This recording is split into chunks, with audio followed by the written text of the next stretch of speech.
tours into Walt Disney's Enchanted Tiki Room. But the Tiki Room concept originated as a restaurant. Walt wanted a couple singing birds inside this restaurant to kind of entertain guests as they were just dining. He realized the project was going to be too big, but it went pretty far along the design process. In fact, this building was designed to be a restaurant. If you notice the Enchanted Fountain here, we have doors around the entire fountain that sometimes open that allowed for the servers to have extra dining sets, tableware hidden within the center of the restaurant so they could easily help out their guests. Also in the corner of the theater here, it's a little hard to see, we have a bamboo wall. There are two doors over there. One is an entry, one is an exit for the servers to go in and out of the kitchen for the restaurant. Now the tables and chairs were already put into place, but right before it got too far underway, the tables removed, the chairs remained for the first about 20 years of the operation from that restaurant concept. So. Yeah, the first audio animatronics were huge for us in the game. We wanted to create an entire class of enemy, I guess, that Mickey and Oswald could interact with, that they wouldn't be able to just deal with using paint and thinner. And so we borrowed the audio animatronics idea to create a robotic set of enemies. In the first game, you had no choice but to defeat them using, a combination of paint and thinner and then physical force. But in the new game, because Oswald controls electricity using his remote, he can actually stun and take control of the animatronics. And so you can actually befriend the animatronics now instead of having to defeat them. So it's true that in Disney Epic Mickey 2, you can actually get through the entire game without ever defeating a single thing. You can befriend every single thing in the game, which strikes me as a very Disney thing to do. Agreed. Look, here come the girls. Mesdames and messieurs, introducing the lovely ladies of the ensemble. Just like the Folly Bergère with only feathers, there's Colette. Hello, Colette. Suzette. Hello, Mimi. Gigi. Fifi. Josephine.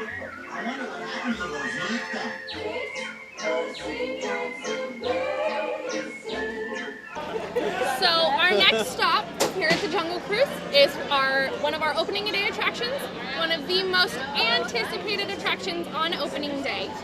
The world famous Jungle Cruise. You guys all excited? Yeah. You ready to go on a cruise? Yes. All right. Better watch your step. I'm ready for a cruise. Just don't step on your watch. That's a terrible way to kill time.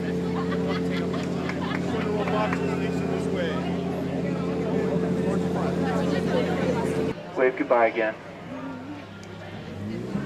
Wasn't that exciting? Alright folks, welcome to the world famous Jungle Cruise. My name is Steven and I'll be your skipper for as far as we get. Please remain seated and keep your hands, arms, feet, and legs inside the boat at all times. And supervise your children if you have any. We are now going through the rainforest where it rains 365 days a year. Oh yeah, don't worry about that jungle water. It's got some deadly bacteria in it. But I've grown immune to it.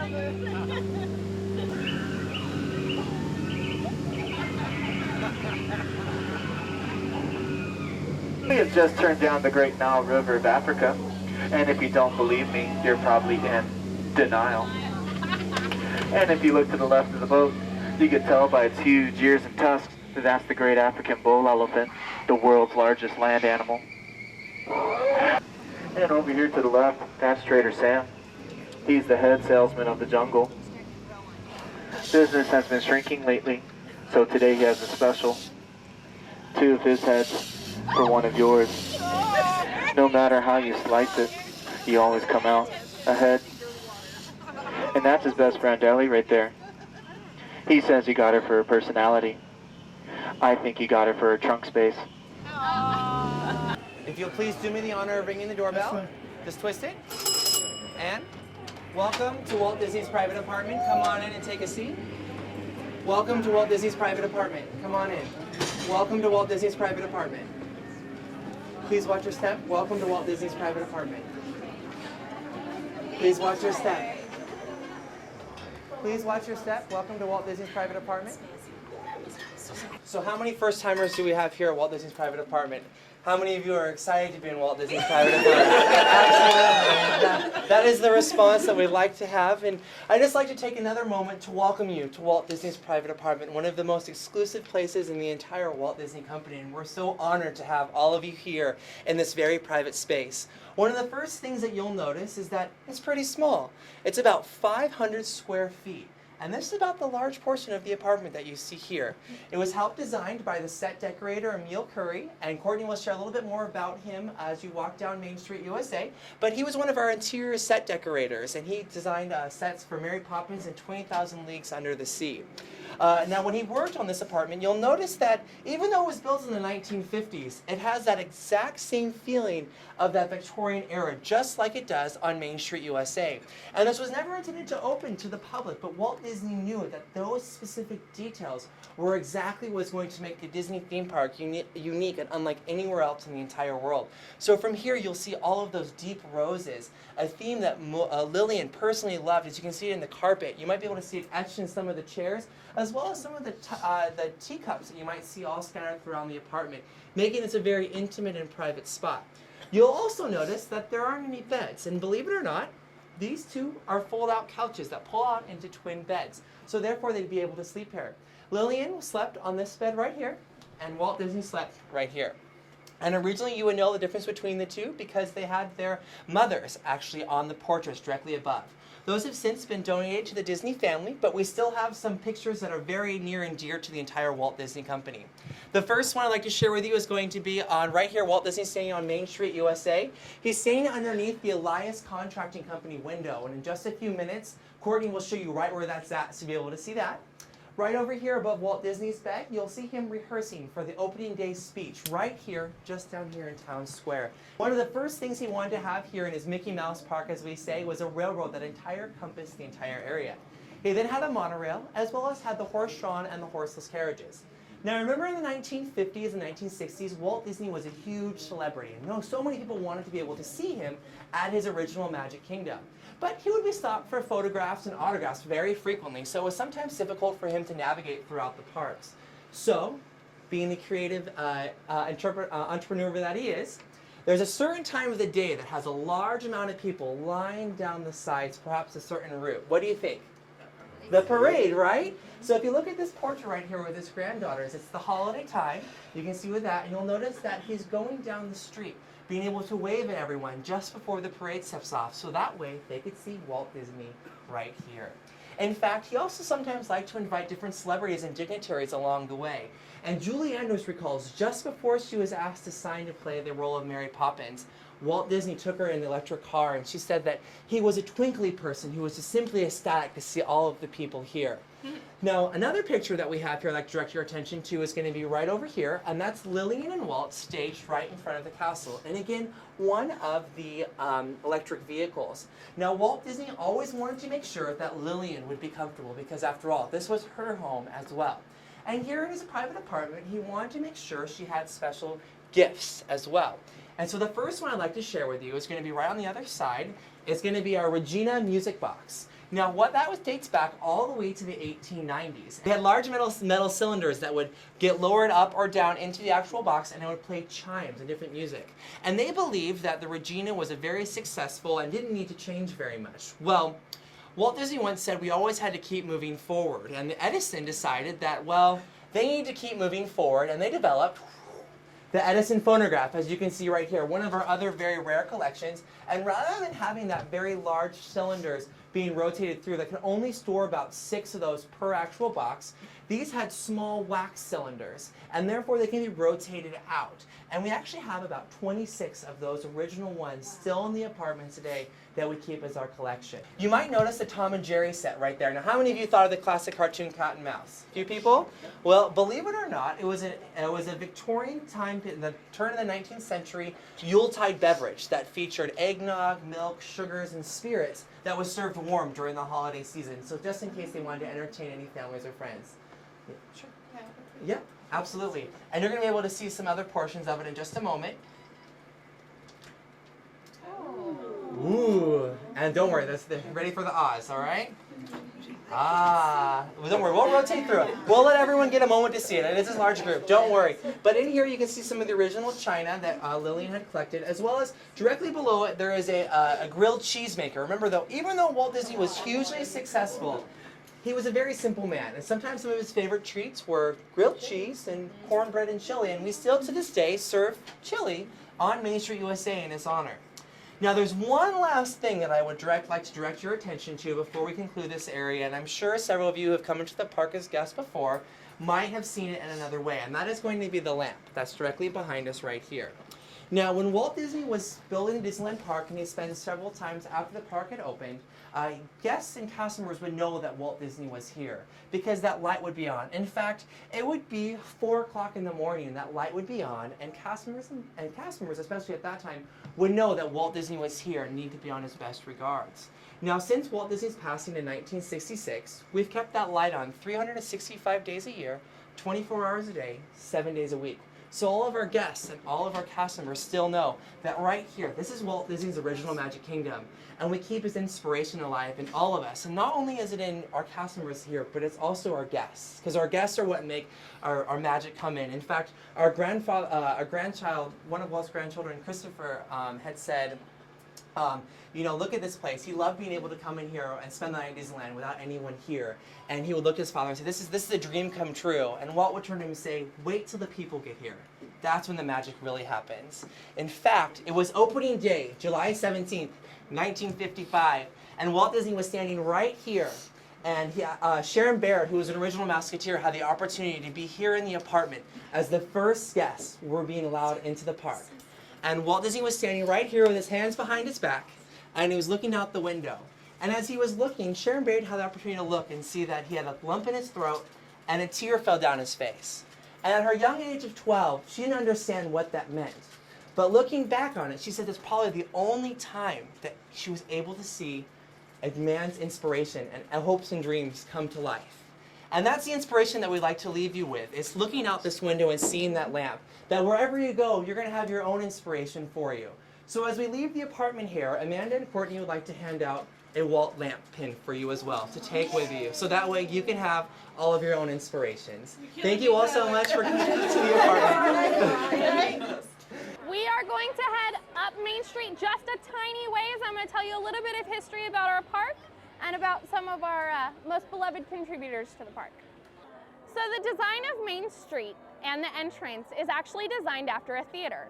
You notice at the front you have the red bricks and you can't really see what's happening. And then you come through the train station gates and it's the big unveil of the castle, right? So it's the curtains opening up, the red curtains. And what do you see before the movies? You see the credits. Well, our credits are our windows here on Main Street. The windows all represent someone who is near and dear to Walt's heart or who had some kind of really big inspiration with Disneyland and the creating of Disneyland.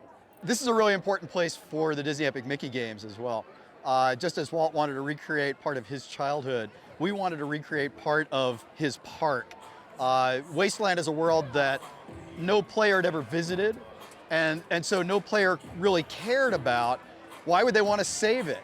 And so we wanted to create a place that was so familiar that they would instantly feel that sense of like, I need to make this right. And so we recreated at the beginning of Disney Epic Mickey 1 and Disney Epic Mickey 2, recreated the square, the train station, most of Main Street, and the view of the castle, that iconic view. That's one of the first things you see in both games. And it was really important to ground the game in reality.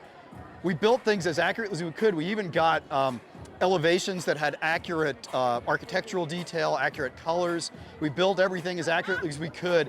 And then we did what we call wonkifying. We gave it a twist, so it would be familiar but strange, and a little bit melancholy, so players would want to actually make it right again. So as you walk down this street, think about that when you play the game, and I hope you feel like you've been here before. Excuse me, just behind you. Excuse me, thank you. So here above me, we actually have 3 very important windows dedicated to ABC. When Walt was trying to find funding for the park, Roy, his older brother, went to ABC. He knew that ABC was looking for a hit television series from Walt, and Walt was looking for funding. So it worked out pretty well. If you think about Walt Disney's contribution to culture and entertainment in the 20th century, he was at the forefront of absolutely everything. First sound cartoon that made any kind of significant splash. First color cartoon. First feature film, animated feature film. First stereo sound. First Hollywood studio to be involved with television. Instead of seeing television as a threat, he saw television as a potential ally, and he was first there as well. And at the Tiki Room earlier, we saw the first robotics anyone ever interacted with in real life. So in every way, he was just the first. We have Robert and Richard Sherman's window, the Sherman brothers, who were our amazing songwriters. They wrote, basically, you think of it this way, if the song gets stuck in your head, it was the Sherman brothers. When I was auditioning composers to create the sound of Disney Epic Mickey, the test consisted of two things. Give me a Mickey's theme that we can play whenever Mickey appears, and give me It's a Small World Inside Out, whatever that means to you. So we used a Sherman Brothers tune as kind of our test. And I auditioned about a dozen composers and was ready to make a decision on one when at the last minute, a CD crossed my desk from a guy named Jim Dooley, who won an Academy Award for his music for Pushing Daisies. Stunning composer, he's really wonderful. And I said, it's too late, I don't have time for this, and we've got to make a decision and go. But several people said, no, listen to this one, you've got to listen to this. I listened to it, we called him up, gave him the test.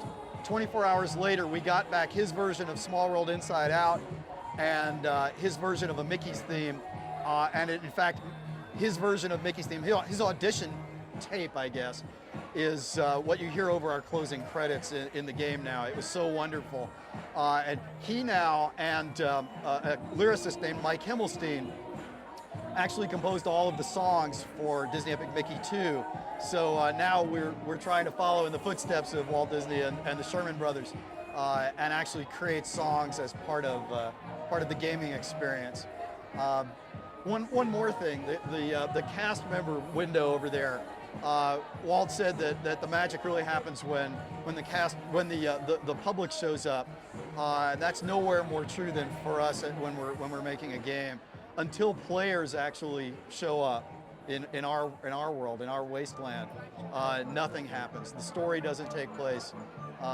Nothing happens at all. And so for us, you're all our cast members. All of the players are our cast members, and without you, we've got nothing. So hope you enjoy the game and make your own story, make your own magic as you play. That's what Junction Point's all about. That's what Disney Epic Mickey is all about. Beware of the consequences of your choices. That's exactly right. You get to define what it means to be a hero in this world. So the story of how and why Walt built Disneyland reflects exactly one of the major goals for the Disney Epic Mickey games. Most games are designed for a specific target audience. Everybody talks about demographics and tween girls and teen boys and frat boys and all that stuff. And after talking to people at the Disney Studios and at Pixar, we were all inspired to make what people at Disney often describe as entertainment for everyone. We wanted to make a game that kids and adults could enjoy equally and in their own way. And with Disney Epic Mickey 2, we've taken one step further. Not only can the kids and adults, boys and girls, men and women, enjoy the game in their own way, but they can actually play it together. That's why the power of two is so important. Co-op play, telling a story together with your friends and family is what it's all about. So what we're trying to do is have the game reflect the same spirit that Disneyland does, and in our own small way, maybe that's the greatest tribute we can pay to Walt Disney. Not just recreating his world, but trying to capture the reasons he built this in the first place. There's a girl here with an Hortensia costume. Oh my God! Somebody get a camera! I don't know what's going on. Are you kidding me? I'm across the plaza and figured Are you this is too kidding? You're on candid, well, not so candid camera. Not so candid, that's okay. Hortensia and Oswald, holy cow. This does not happen. Are you serious? Well, it's great to meet you. Can't everybody take pictures? Everybody has to send me pictures. Here, give me 1 second. I'd like to hand. Are you kidding? Did you think this would happen today, Courtney? Not at all. I have to get this look of stunned awe off my face.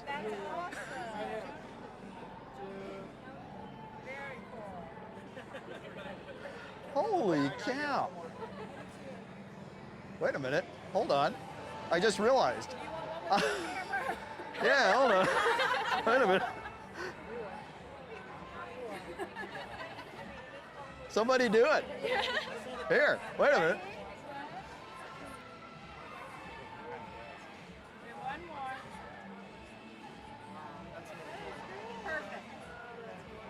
You want one? You should get in here. This is Paul Weaver. This is my studio director. He's the guy who actually has to make these things.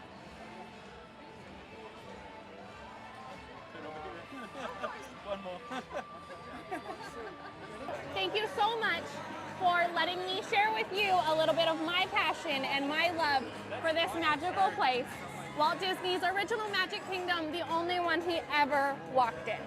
Thank you guys so much. So did everyone have a good time? Yeah. Fantastic. Well, first and foremost, I just want to thank every single one of you for being able to come today and taking a walk in Walt's Disneyland footsteps. This truly is an inspirational place to be, and we're so glad that you've been able to experience some of our attractions, see Walt Disney's private apartment, and learn some of the stories that make this truly a unique place unlike anywhere else in the world. Here at Walt Disney's original Magic Kingdom, we have that story that I may have shared with you while we were in the apartment of when Walt Disney came down those steps to deliver that spiel in Town Square. That spiel was broadcast across the world, and still to this day, over 57 years later, is still being shown to everyone across the world. And believe it or not, ladies and gentlemen, that story, those 25 seconds took place right over there, right across the way, where Walt Disney once said, "To all who come to this happy place, welcome. Disneyland is your land. Here age relives fond memories of the past, and here youth may savor the challenge and the promise of the future. Disneyland is dedicated to the ideals, the dreams, and the hard facts that have created America, with the hopes it'll be a source of joy and inspiration to all the world."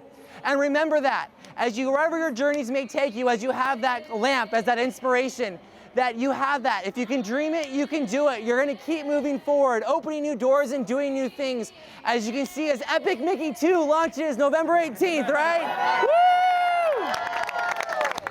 As our guests can't wait to explore new things and new challenges with our beloved characters and our beloved stories. Thank you all again so much. Enjoy the rest of your time here, and we'll all see you soon. Bye.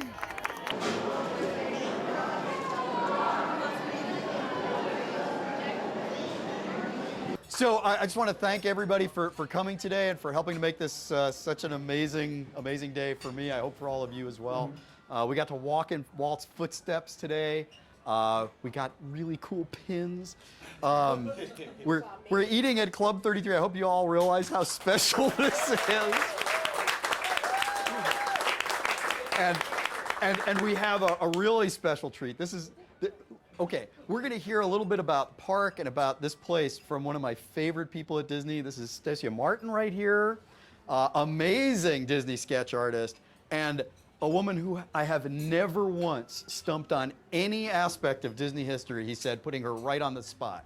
And hello, everybody. I am delighted to be here too and to share a little bit of this history that we hold so dear throughout the Walt Disney Company, the history of our films, of our characters, and of course, of our park. I know that much like playing the Epic Mickey game, once you get on a path, you never want to leave it. So I'm going to try and give you maybe some little guideposts to show you some different paths you can take, not only with the icons in the game, but as you explore Disneyland on subsequent trips. So Frontierland was a huge part of early Disneyland's days. Here's the attraction poster again from the 50s showing that graphic styling that's so simple and clean. of the mid-century time. But you can see some of the attractions. They had mule trains and covered wagons, and especially I know that figuring into the game is an attraction which is no longer there. It's now occupied, the space is now occupied by the Big Thunder Mountain Railroad, but the attraction was called Nature's Wonderland. And as part of that, you had a beautiful trip through Rainbow Caverns. So I want to spend a little bit of time on that because you can't see it anywhere except for, of course, in Epic Mickey 2, which you can kind of see about later. 2 is the very important number here, isn't it? Because it's called the power of 2. The very first large interplay of the number 2 in Disney history was from the very first Disney power pair. And who was that? Anybody? Walt and Roy, that's right, his brother. The power of 2, they made everything happen. And then once Walt had his first wildly successful character, everything took off. That's the power of 2, Walt and Mickey. Mickey, yes, which is why the partner statue is at the center of Disneyland's plaza, right at the heart of Disneyland. But there's now another power couple here with the power of 2. And so, guarded by the Leo Kwan statue, I wanted to send a couple of you home with a little souvenir of the newest power pair in Disney history, representing the power of 2. There you go. And there you go. And if you show everybody who you got, Mickey and Oswald.